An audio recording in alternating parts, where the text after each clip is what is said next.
하나님 감사합니다. 하나님의 백성들이 예수 그리스도의 이름으로 오늘 주님의 날로 구별해서 이렇게 주의 전에 함께 나와 예배드리게 하심 감사합니다. 이 시간 하나님께서 주장하셔서 말씀이 온전히 역사하도록 인도하여 주시옵소서. 부족한 자 지켜주시고 하나님의 뜻만이 온전히 전해지도록 도와주시옵소서. 하나님 앞에 겸손함으로 함께 드린 이 귀한 예배에 은혜로 충만케 해주시옵소서. 예수 그리스도의 이름으로 기도드립니다. 아멘. 저와 여러분이 오늘 이 자리에 와서 앉아 있는 것은 하나님의 부르심 때문입니다. 우리가 우연히 이렇게 한 자리에 모였다고 생각할 수 있지만, 또는 내가 오늘 한번 예배 봐야지, 가봐야지, 그런 생각으로 여기 왔다고 할 수 있겠지만 결코 그렇지 않습니다. 저와 여러분은 하나님의 부르심 때문에 오늘 이 자리에 있습니다. 이 하나님의 부르심이라는 것이 사도 바울에게는 굉장히 중요한 것입니다. 그래서 사도 바울은 자기를 소개할 때도 하나님으로부터 부르심을 받은 사도라고 분명히 소개합니다. 이 편지를 전하는, 그 편지를 받는 사람들, 고린도 성도들에게도 너희들도 성도라 부르심을 받았다고 이야기를 하고 있습니다.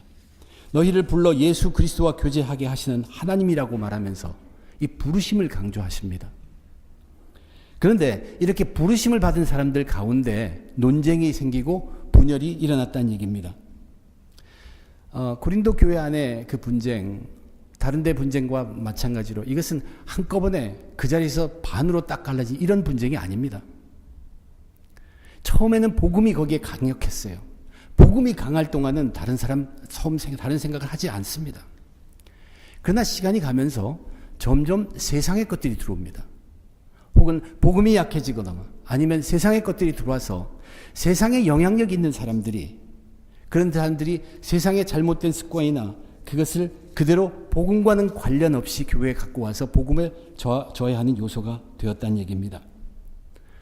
이제 복음이 늘 있을 때는, 강할 때는 그런 생각을 하지 못하다가 시간이 가면서 점점 세상의 관습, 습관에 젖은 것들이 한둘씩 나타나기 시작하면, 그런 것을 영향력 있는 사람들이 보여줄 때 사람들은 그 생각과 주장에 하나씩 둘씩 동요하게 됩니다.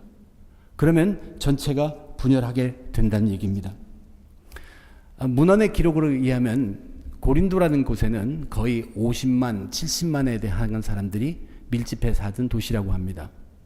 그런데 그 도시에 3분의 2가 노예들이었다고 합니다. 우리는 지금 노예가 있는 세상에 살지 않기 때문에 그것을 그대로 상상할 수는 없지만, 이것이 우리들에게 얘기해 주는 것은 계급사회입니다. 사람들 간의 계급이 있었다는 얘기입니다. 그것은 또한 큰 빈부의 차가 있었다는 것을 우리가 상상할 수 있도록 합니다. 과연 고린도 교회가 그러면 어떠한 교회였을까? 사도행전에 기록된 그 교회를 생각만 해도 사도 바울이 처음에 고린도 가서 유대인의 회당에서 그가 늘 하던 대로 말씀을 전하면서 교회를 시작하려고 했죠. 그런데 사람들이 비난합니다. 유대인들이 비방해서 결국 가정집에 가서 이방인들 중심으로서 세우게 된 교회입니다.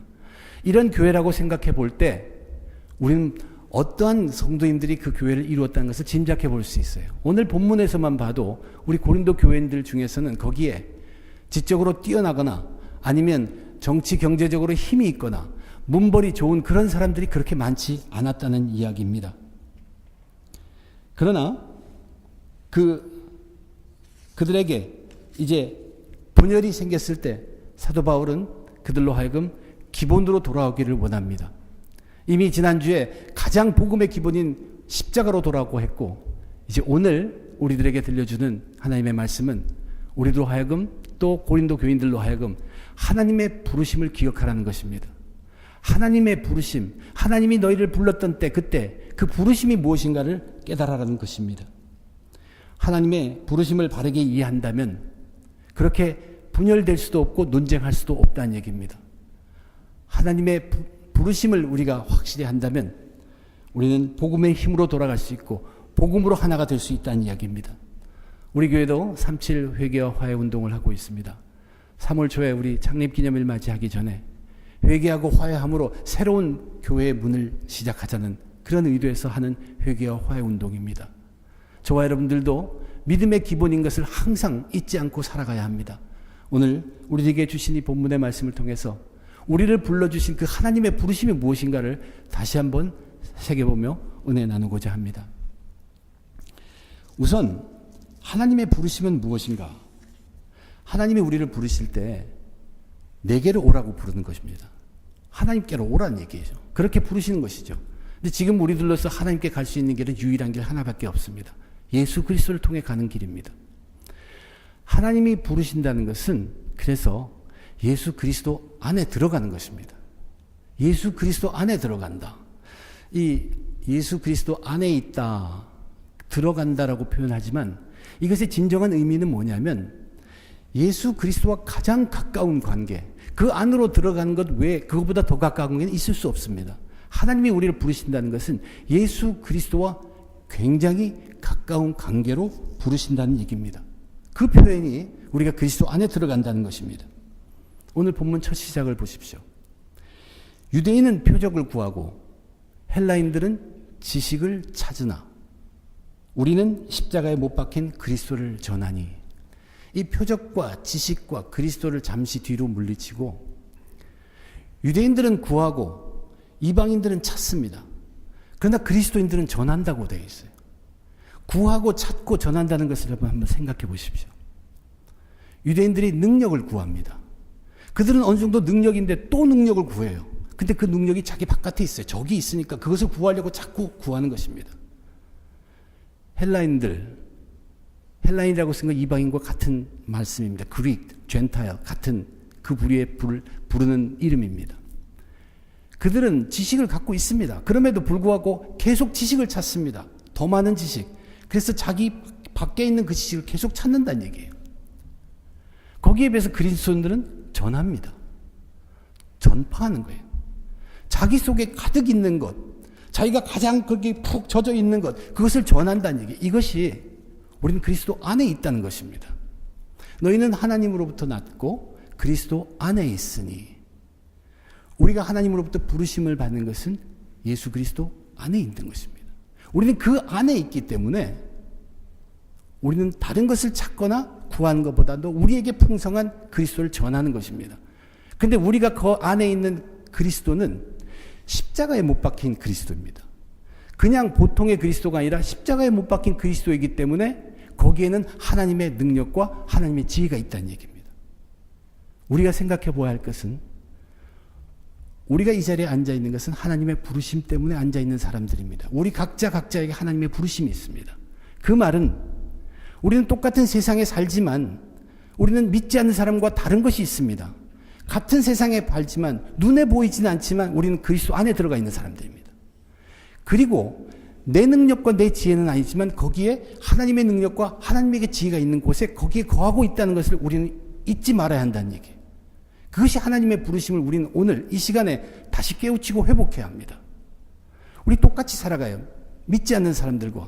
그런데 이것을 기억하지 못하면 나는 예수 그리스도 안에 있다. 거기에는 굉장한 능력과 굉장한 지혜, 세상의 어떤 능력이나 지혜보다 훨씬 위대하고 훨씬 지혜로운 그 속에 있다. 그것과 함께 있다는 것을 우리가 잊어버리면, 눈에 보이지 않게 잊어버리면 우리는 세상에서 똑같이 살아갈 수밖에 없습니다. 믿지 않는 사람과 똑같이 살아갈 수밖에 없습니다. 그러나 하나님의 부르심을 기억하는 사람은, 우리가 우리의 부르심을 받으면서 기억할 것은 뭐냐면 눈에 보이지 않지만 우리는 다른 환경에 있다는 얘기입니다. 세상 예수를 믿지 못하는 사람들, 자기들이 틀을 만들어요. 지난주에 그것을 죄인의 틀이라고 얘기했습니다. 그러나 우리는 하나님의 부르심에 의해서 믿음의 세계에서 사는 것입니다. 이 믿음의 세계는 엄청난 세계예요. 정말로 그리스도 안에 들어간 것이고 그 그리스도는 십자가에 못 박히신 그리스도이기 때문에 거기에 하나님의 능력과 지혜가 같이 있다는 얘기입니다.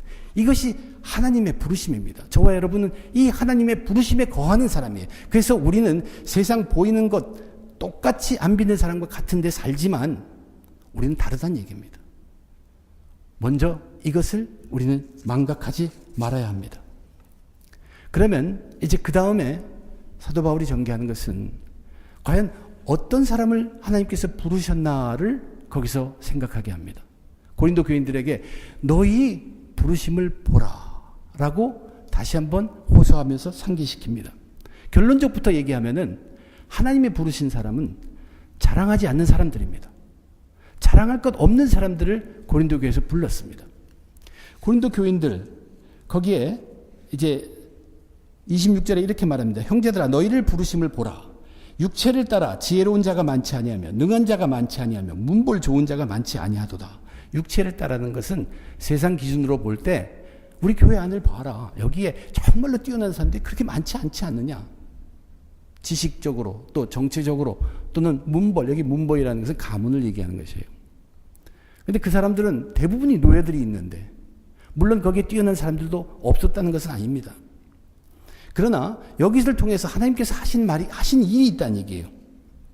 지금 오늘날의 우리의 교회를 봐도 우리 교회 속에 지혜로운 사람들로 꽉 찼다고 우리는 느끼지만 사실 보면 그렇지 않습니다.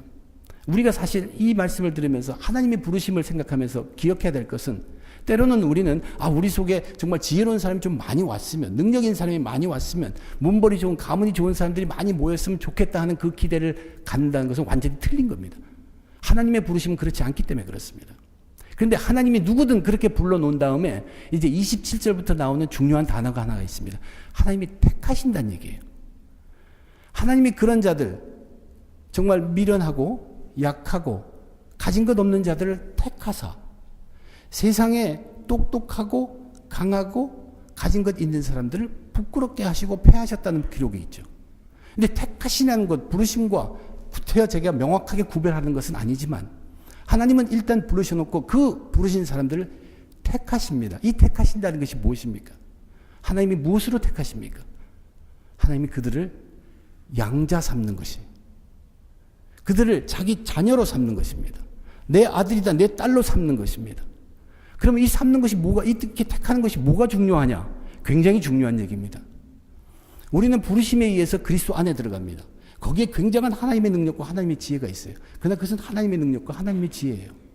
그러나 우리가 부르심을 받아서 그 안에 있을 때 거기서 이제 우리가 하나님의 양자로 택하심을 받으면 우리는 하나님의 아들과 딸이 되면서 그 하나님의 능력과 하나님의 지혜를 우리는 그것과 함께하며 그것도 사용하고 하나님께서 그것을 우리를 통해서 쓰게 하신다는 그 얘기입니다. 이 택하심이 그렇게 중요합니다. 우리는 세상으로 볼 땐 정말로 약하고 미련하고 가진 것 없지만 우리는 택하심을 받아서 하나님의 양자가 됨으로 인해서 거기에 있는 능한 능력과 지혜로운 지혜, 그것으로 말미암아 그것에 힘입어서 우리는 세상에서 자랑하는 사람들, 강한 사람들, 그들을 부끄럽게 만든다는 얘기입니다. 거기에 특별히 가진 것 있는 사람들을 패하신다는 말이 있어요. 내가 이 정도 자리에 위치해 있다는 그 교만을 하나님이 정말로 싫어합니다. 아예 패해버리신다는 얘기예요. 그런데 중요한 것은 거기가 있는 것이 아니라 왜 하나님이 그렇게 하시냐는 것입니다. 하나님이 그렇게 하시는 이유가 무엇인가? 왜 사람을 불러서 그들에게 양자로 택해서 그 능력으로 세상을 부끄럽게 하시는가? 그 얘기입니다. 그것은 어느 육체라도 하나님 앞에서 자랑하지 못하도록 하기 위함입니다. 우리 인간은 하나님에 의해서 지음받았죠. 그때부터 우리가 자랑할 것이 아무것도 없는 사람입니다. 하나님은 질투하신 하나님이라고 얘기합니다. 하나님이 질투하실 때 무엇을 질투하십니까? 하나님이 질투하신 건 영광입니다. 그런데 사람들이 영광을 가로챈다는 얘기예요. 하나님이 그것은 결코 좋아하시지 않습니다. 오늘 본문을 봐도 아무 육체도 하나님 앞에서 자랑하지 못하게 하려 하심이라. 이사야서를 보면 명확하게 이렇게 얘기하고 있습니다. 나는 여호와니 이는 내 이름이라. 나는 내 영광을 다른 자에게 내 찬송을 우상에게 주지 아니하리라. 하나님은 자기의 영광을 다른 사람들과 나누는 분이 아닙니다. 이것이 질투하신 하나님의 모습이에요. 그래서 하나님은 자랑하지 않는 사람을 부르십니다. 그런데 사람들은 조금이라도 자랑할 게 있으면 자랑하지 않고는 견디지 못하기 때문에 아예 자랑할 것 없는 사람을 부른다고 표현을 한 것이죠. 우리들은 원래 하나님 앞에 자랑할 것이 아무것도 없습니다. 칭찬받을 것이 있을지 모르지만 자랑할 건 아무것도 없다는 것을 우리는 알아야 합니다. 우리는 자랑할 것 아무도 없는데 그 안에 거하고 불러주심으로 해서 그 안에 거함으로 거기에 있는 하나님의 능력과 지혜 때문에 그것으로 힘을 벌여서 세상을 이기게 됩니다. 이렇게 될 때 이제 세상은 자기들이 자랑했던 것을 다 놓치게 되니 부끄럽게 되죠. 양자로서 그들을 이긴 사람들도 자기의 힘이 아니라 하나님의 능력과 하나님의 지혜로 이겼기 때문에 하나님 앞에 자랑할 것이 없습니다. 그래서 모든 영광을 하나님이 받으시게 된다는 얘기입니다. 미디안 군사가 13만 5천 명이 되는 미디안 적군이 사사시대에 이스라엘을 공격합니다. 그때 이제 지원병을 모으는데 그 자원한 사람이 3만 2천 명이 모여요. 13만 명을 싸우기 위해서 3만 2천 명이 모이면 그래도 싸울만 합니다. 그런데 하나님은 그 3만 2천 명 중에서 다 보냅니다. 다 보내고 300명만 남겨놓습니다. 그래서 기드온이 그 300용사를 가지고 13만 5천 명에 달하는 미디안 군대를 완전히 박살을 냅니다. 완전히 전멸시켜요. 그러면 여기서 볼 수 있는 게 미디안 적군은 자기네들이 큰 군대를 자랑했습니다. 능히 이길 줄 알고 세상의 자랑으로 도왔습니다. 그런데 그들은 300명밖에 되지 않는 약한 군사에 의해서 완전히 패망당했어요. 부끄럽게 되었죠. 기드온 300용사, 말도 안 되는 전쟁에 승리를 했습니다. 그 많은 군사를 이 적은 숫자가 이겼습니다. 그들은 분명히 압니다. 이건 우리의 힘이 아니라는 것, 하나님의 능력이라는 걸 압니다. 그들도 자랑할 것이 없습니다. 오직 하나님께서만이 영광받는 그 일입니다. 하나님은 이 일을 위해서 우리들을 부르셨습니다. 우리들이 부름받은 이유는 오직 하나님께만 영광을 위함인 것입니다. 유대인들이 왜 표적을 찾습니까? 자랑하기 위해서요.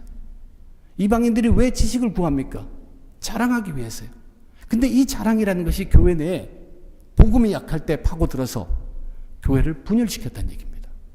그러나 저와 여러분이 부르심 받은 자로서 우리가 이 시간 명확하게 알아야 될 것은 우리는 하나님 앞에 자랑할 것이 아무것도 없고 무엇이든 우리는 하나님께만 영광 돌리게 지음받은 사람들이라는 것을 다시 한번 각오해야 합니다.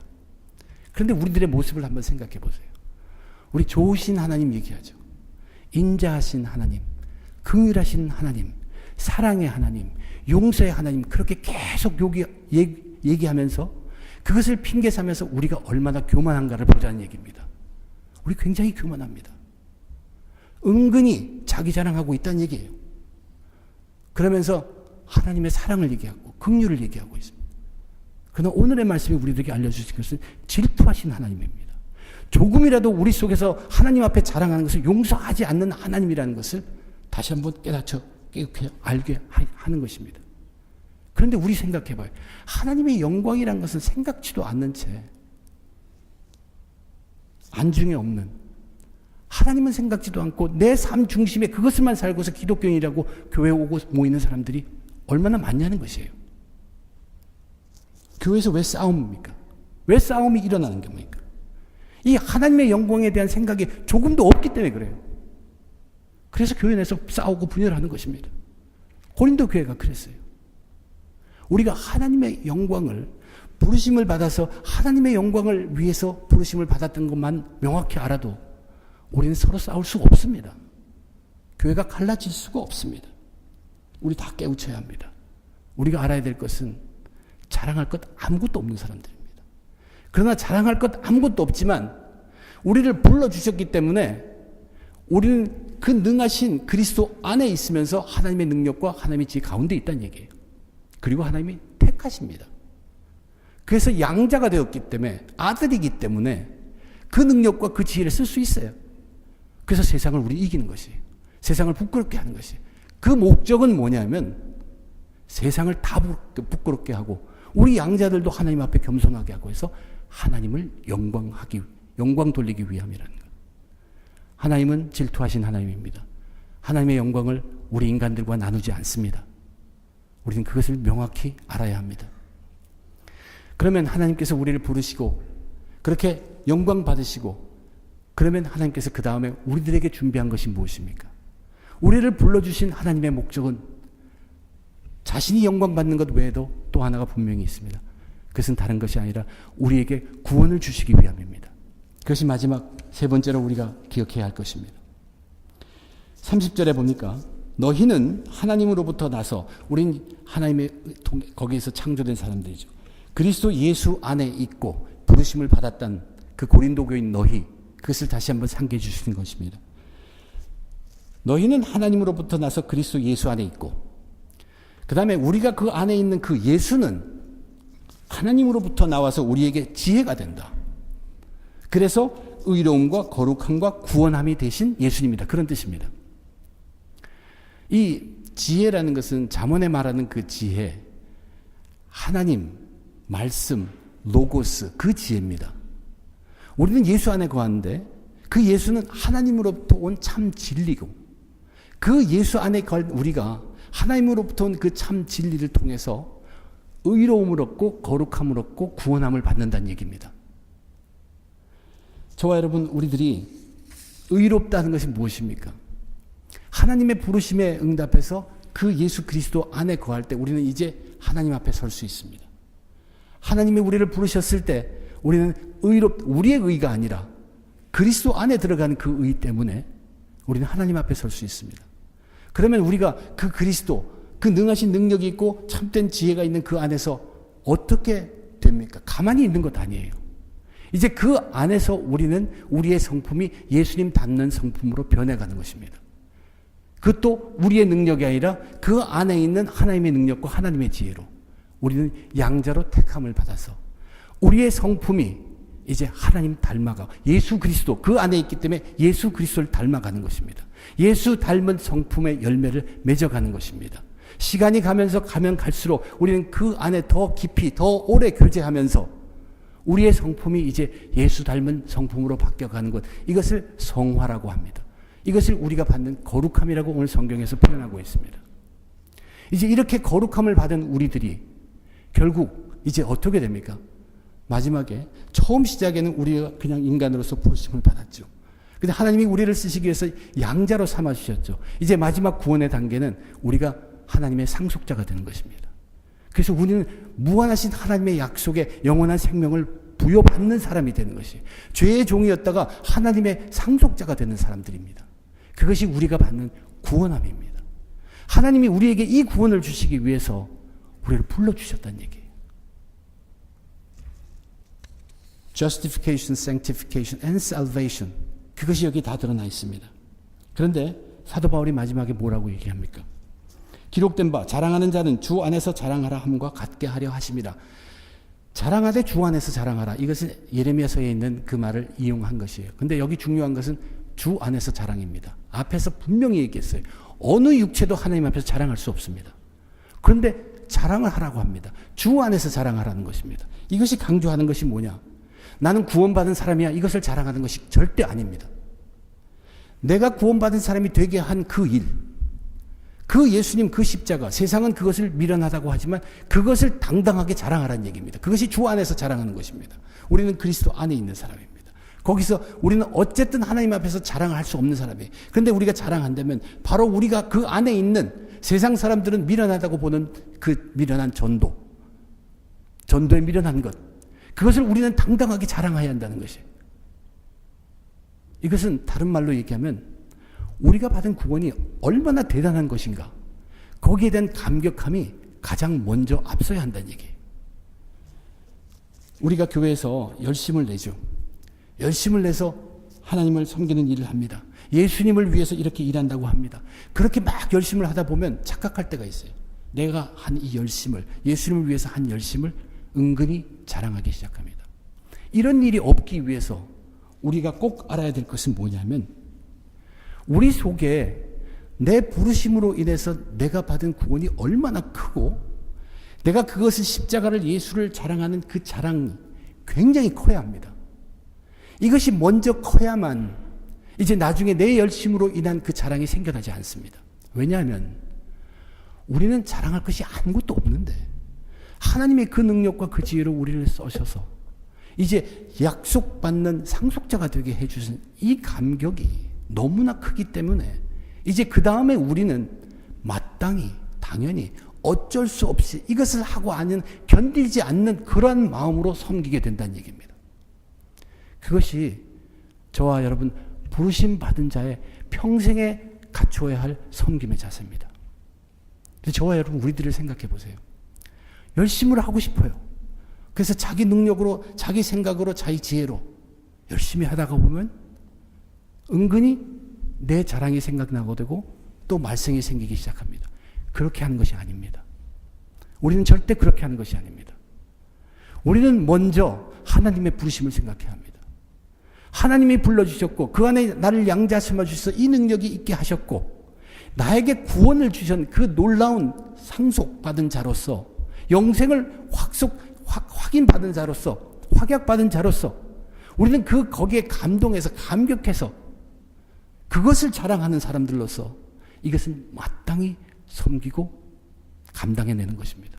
누가 뭐라 그래도 괜찮습니다. 그래서 제가 종종 그런 얘기를 하죠. 우리는 하나님을 섬기기 위해서는 하나님의 은혜에 먼저 젖어 있어야 한다고. 이 하나님의 은혜에 젖어서 하지 않고는 견딜 수 없게 하는 것이 우리 그리스도인들의 섬김의 참된 모습입니다. 잠시 쉬다가 오래 멀리 있다가 자 이제 내가 바로 와야지. 그리고 열심을 내다 보면 우리는 크게 실수하는 경우를 많이 경험합니다. 왜냐하면 은혜에 젖지 않았기 때문에 그렇습니다. 저와 여러분이 은혜에 젖는다는 것은 우리가 어떤 사람이라는 걸 알아야 돼요. 내가 부르심 받았다는 걸 알아야 돼요. 하나님이 나를 부르신 것은 원래 아무것도 자랑할 거 없는 사람을 불러주셨어요. 근데 택해서 하나님의 능력과 지혜를 우리에게 주셨어요. 그래서 우리 그런 모양대로 세상에서 지금 이겨나가면서 살아가고 있는 것입니다. 그런데 우리에게 양자 삼으신 것뿐만 아니라 하나님이 약속한 그 모든 좋은 것들을 상속받을 수 있는 그것을 주셨다는 그 감격에 우리는 이제 그것을 감격하고 그것을 자랑하지 않고는 살 수 없는 사람이 되어온 것입니다. 나를 자랑하는 것이 아닙니다. 나를 구원되게 이르신 주님을 자랑하는 것입니다. 이것이 주 안에서 자랑하는 것입니다. 하나님이 저와 여러분을 왜 불렀습니까? 우리를 불러서 양자를 택해서 세상을 이기게 함으로 하나님만이 영광을 받기 위해서입니다. 그리고 우리에게 그 영생의 복, 구원을 주심으로 우리가 감격해서 구원을 받는 자의 삶으로 이 땅에 살아가게 하기 위함입니다. 저와 여러분, 하나님이 우리를 부르셔서 여기에 앉아 있습니다. 하나님의 부르심이라는 것은 십자가에 못 박혀 있는 그리스도와 가까이 있게 하는 것입니다. 가장 가까운 것이 그 안에 들어가는 것이. 그분은 십자가에서 돌아가셨기 때문에 거기에 하나님의 능력과 하나님의 지혜가 있습니다. 우리가 부르심을 받은 믿음의 세계는 정말로 엄청난 세계입니다. 부르심 받지 않은 사람들이 세상에 살아가는 것과 정말로 다른 세계에 우리는 살아가고 있습니다. 겉으로 보기에는 똑같지만 엄청난 세계에서, 믿음의 세계에서 살고 있다는 것을 다시 한번 우리 깨달아야 합니다. 하나님 자랑할 것 없는 우리를 부르셨습니다. 자랑할 것 없는 우리를 양자로 택하셔서 아들로서 누릴 수 있는 것, 그리스도 안에서의 하나님의 능력과 하나님의 지혜를 누릴 수 있도록 해서 세상의 능력과 세상의 지혜를 부끄럽게 하는데 우리를 사용하심으로 결국 믿는 자나 믿지 않는 자나 어느 누구라도 하나님 앞에서 그 영광을 가로채지 못하게 하셨습니다. 하나님은 오직 한 분 홀로 영광 받으시기에 합당하신 분입니다. 하나님께서 우리를 이렇게 부르시면 우리를 이제는 양자로서 우리에게 상속까지 그것을 받게 하시기 위해서, 영생까지 주시기 위해서, 구원하시기 위해서 우리를 부르셨던 것입니다. 이 구원에 이르게 하신 그 일, 십자가의 일, 거기에 달려 죽으신 예수님, 세상은 미련하다고 하지만 우리는 그것을 당당하게 자랑할 수 있는 그러한 사람이 되어야 합니다. 구원받은 나를 자랑하는 것이 아니라 나를 구원해 주신 주님을 자랑하는 것입니다. 이것이 저와 여러분이 평생 가져야 할 그리스도인들의 섬김의 바른 자세입니다. 구원에 대한 확신과 그 감격, 그래서 주 안에서의 자랑이 있을 때야만, 우리는 그때야만 복음의 세계를 조금 보게 되고 복음의 세계를 알 수 있게 됩니다. 그것이 우리가 회복해야 될 기본입니다. 믿음의 기본입니다. 그래야 섬긴다고 나서서도 실수하지 않게 됩니다. 우리의 기본에서부터 시작해야 합니다. 하나님의 부르심, 정말로 굉장한 것입니다. 부르심으로 우리에게 이루어주신 구원, 참으로 놀라운 것입니다. 하나님께만 영광 돌리고 예수님만을 자랑하는 저와 여러분 되시기를 주님의 이름으로 축원드립니다. 기도하겠습니다. 하나님 아버지, 은혜를 감사합니다. 오늘도 죄인된 우리들이 이 세상에서 살아가면서 하나님 앞에 왔습니다. 다시 한번 깨닫습니다. 하나님이 불러주셔서 왔습니다. 우리는 이 세상에서 죄인으로 살지만 믿음의 세계 가운데 있다는 것을 다시 한번 깨닫게 해 주시옵소서. 이 믿음의 세라는 것은 그리스도 안에 있는 것이고 능하신 하나님의 능력과 지혜로운 하나님의 지혜와 함께 있는 것이라는 것을 다시 한번 깨닫게 해 주시옵소서. 하나님은 자랑할 것 없는 우리를 택하사 양자 삼아 주셔서 그 능력과 그 지혜를 써서 이 세상을 부끄럽게 세상을 이길 수 있도록 저희를 써주셨습니다. 그를 통해서 하나님께서 오직 원하는 것은 단 한 가지, 하나님 홀로 영광 받으시기 원하심입니다. 하나님 앞에서 자랑하는 육체가 조금도 없도록 하나님 저희도 주 앞에 교만하지 않고 겸손하게 도와주시옵소서. 좋으신 하나님이 우리에게 구원을 이루어 주셨습니다. 이제는 상속자가 되게 하셔서 영생의 복을 허락하시고 구원해 주셨습니다. 우리는 이제 하나님을 섬기지 않고 견딜 수 없는, 이웃을 섬기지 않고는 견딜 수 없는, 마땅히 당연히 섬기는 그리스도의 참된 제자들, 섬기는 사람들이 되게 축복해 주시옵소서. 하나님 홀로 영광 받으시며 오직 예수 그리스도만을 자랑하는 주의 백성들 다되게 축복해 주시옵소서. 이 모든 말씀 감사하고 우리 주님 예수님 이름으로 간절히 기도드립니다. 아멘.